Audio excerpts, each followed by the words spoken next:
Let it be a Nick and Jane, and let it be a Mr. Smith, a banker of Nick and Jane. They both keep their money in his bank. That's why we use the title Mr. Smith with respect. Nick really wants to buy, well, let's say Jane's bicycle, but he has no money. More precisely, he has money, but not enough, only $10, while Jane wants $100 for her precious bicycle. That's a problem. What should Nick do? Well, this bicycle is so desirable. He gives Jane his $10 as a deposit and asks plaintively not to sell the bike to anyone.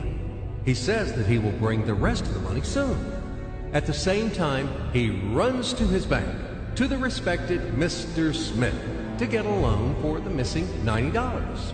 As ill luck, Mr. Smith has no money at this moment, but he knows perfectly about $10, which Nick gave to Jane. And where will Jane bring his money to? That's right. She will put these $10 in her lovely bank to the same Mr. Smith.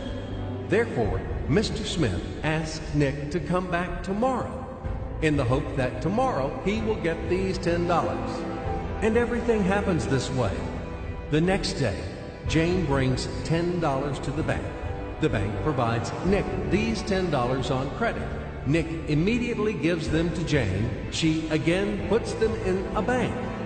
The bank again provides Nick these $10 on credit, etc. As long as Nick the fool will gather enough money for the bicycle. Don't you get confused yet? Be patient, I told you. These demons have been trying to confuse you during 1,000 years. These damn economists and financiers. But anyway, we will figure everything out. So what do we have in the end? Nick finally got the bike from Jane. Wow! But at the same time, Nick owes $90 to the bank, Mr. Smith. And the bank, in its turn, owes $100 to Jane. In other words, those $10, which existed initially, have magically turned into $200, $190 of debts plus real $10. But these $10 would also turn into $1,000, even in a million or a billion, if Nick would make a more expensive purchase.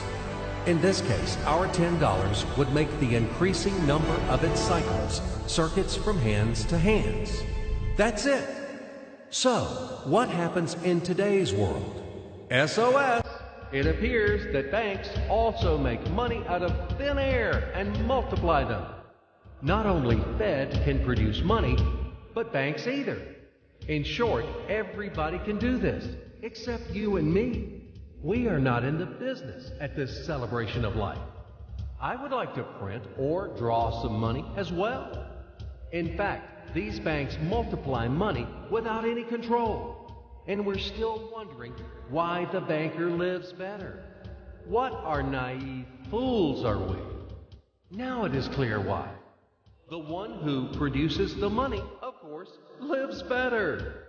But this is not enough.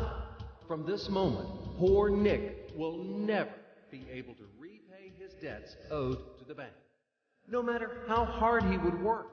Silly Nick doesn't know it yet, that he's in slavery to the bank, in credit bondage forever, because those $90, which he owes to Mr. Smith, do not exist in nature at all. Sly Mr. Smith made his money out of nothing. He created them out of thin air, just one click. And $10 turned into $200. Yes, but you can object